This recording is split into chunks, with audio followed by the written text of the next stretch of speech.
Bienvenidos a una nueva inmersión.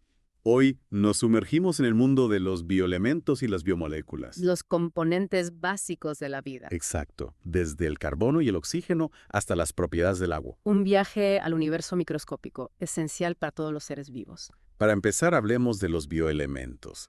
Son elementos químicos, pero ¿qué los hace tan especiales para la vida? No todos los elementos en la Tierra son esenciales para la vida, solo los bioelementos. Y están presentes en todos los seres vivos. Exactamente. A pesar de la diversidad, compartimos los mismos bioelementos básicos. La receta básica de la vida. Precisamente. Y como en toda receta, las cantidades importan.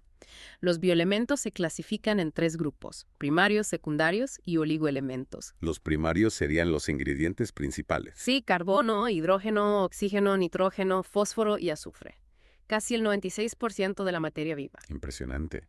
Y el carbono, por ejemplo. La base de todas las moléculas orgánicas. El esqueleto de la vida. ¡Wow! Y el oxígeno. Esencial para la respiración aerobia. Sin oxígeno, nuestras células no obtienen la energía que necesitan. Sin oxígeno, no hay fiesta para las células. Y los bioelementos secundarios, ¿quiénes son? Calcio, sodio, potasio, magnesio, cloro.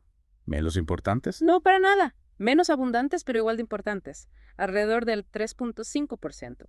El calcio, por ejemplo, no solo es vital para huesos y dientes. También para los músculos y los nervios. Exacto. ¿Y los oligoelementos, qué rol juegan? Pequeñas cantidades, menos del 0.1%, pero con gran impacto.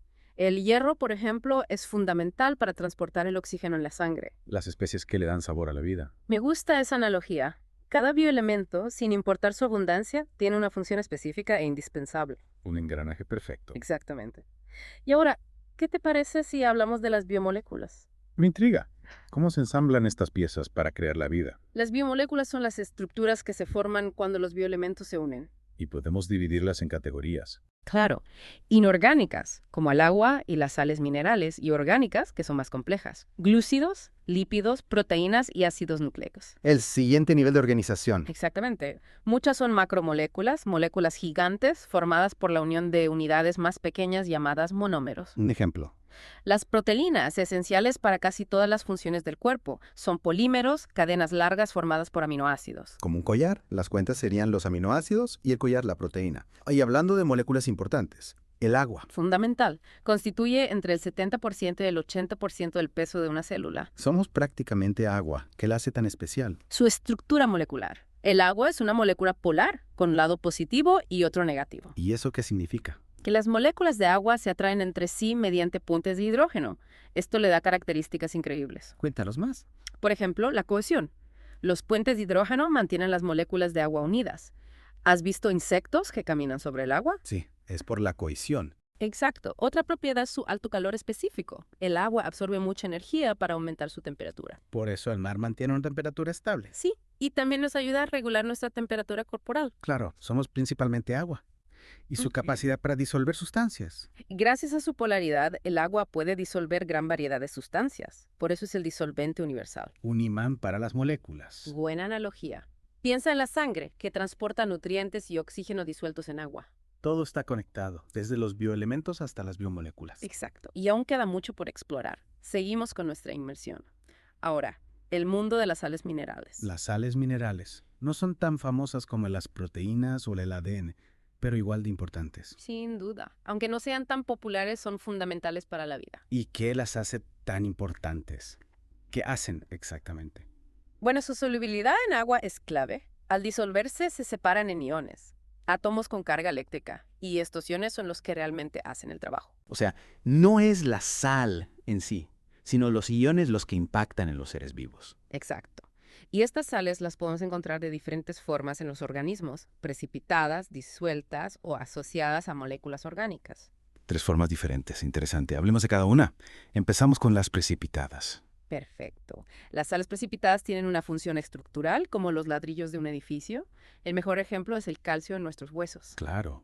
Calcio para huesos fuertes. Exacto. El calcio, en forma de fosfato y carbonato de calcio, les da a los huesos rigidez y resistencia. Y no solo en nuestros huesos, ¿verdad? También en los arrecifes de coral, ¿no? Correcto. Los corales usan el carbonato de calcio para construir sus esqueletos y con el tiempo forman esos arrecifes impresionantes. Un mismo elemento, funciones tan diferentes. Fascinante. ¿Y las sales disueltas, qué rol juegan? La mayoría de las sales están en esta forma, disueltas en los fluidos.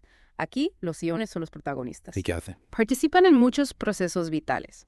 Por ejemplo, el potasio, sodio y cloro son claves para transmitir los impulsos nerviosos. Sin esas sales no podíamos pensar ni sentir. Exacto. Y no solo eso, el calcio también participa en la contracción muscular, el magnesio en la fotosíntesis de las plantas y el hierro en el transporte de oxígeno en la sangre. Cada ion con su propia función. Impresionante. Y las sales asociadas a moléculas orgánicas.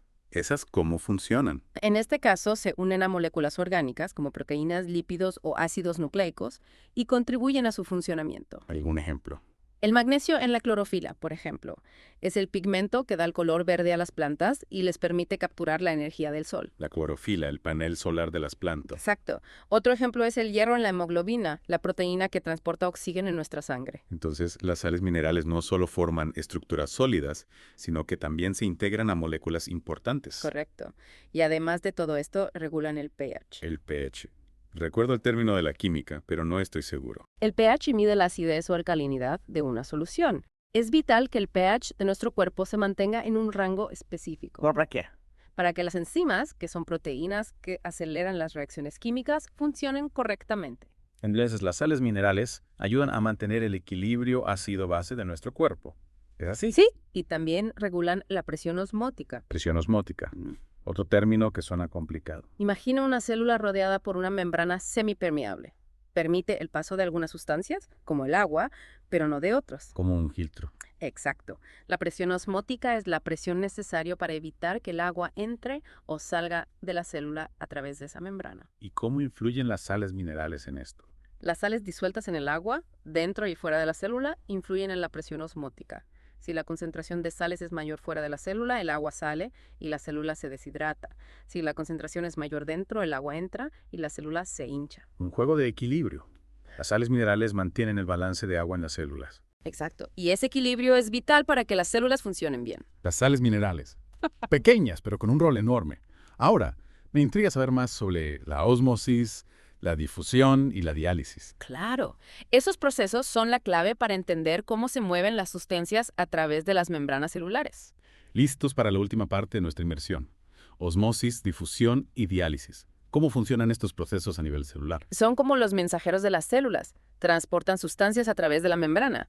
Y no son tan complicados como parecen. Me alegra oír eso. Empecemos con la ósmosis. ¿Cómo se relaciona con la presión osmótica? La ósmosis es el movimiento del agua a través de una membrana semipermeable. La presión osmótica impulsa ese movimiento.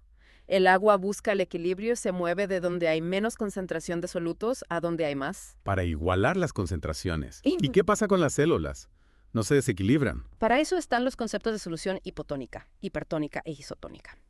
Una solución hipotónica tiene menos concentración de solutos que la célula.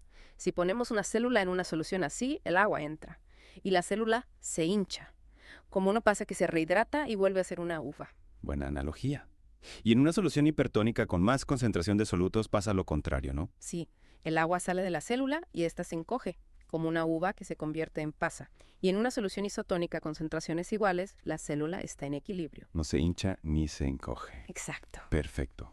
Osmosis y presión osmótica trabajando juntas. Y la difusión es diferente a la ósmosis. La difusión también es movimiento de sustancias a través de la membrana, pero no solo agua, también otras moléculas, nutrientes, gases, iones, y se mueven a favor del gradiente de concentración, de donde hay más a donde hay menos. Como una gota de colorante en agua, que se distribuye hasta que el color es uniforme. Exacto. Así es. Y en las células, la difusión transporta oxígeno, dióxido de carbono, nutrientes, todo lo que la célula necesita. Sistemas de transporte a nivel celular. Increíble. Y por último, la diálisis. También se basa en la difusión, pero la membrana es más selectiva, solo deja pasar ciertas moléculas, las más pequeñas, como un filtro. Y esto tiene aplicaciones en la vida real. Claro. En medicina, para filtrar la sangre de pacientes con problemas renales, la diálisis hace el trabajo de los riñones cuando no funcionan bien. Un riñón artificial. Hemos aprendido tanto en esta inversión. Es fascinante descubrir este mundo microscópico. Y ver cómo todo está conectado, trabajando en armonía para que la vida sea posible. Desde los átomos hasta las células, la vida es un tejido complejo. Un viaje increíble al interior de la vida. Os despedimos, invitándolos a seguir explorando el mundo con curiosidad. Hasta la próxima inmersión.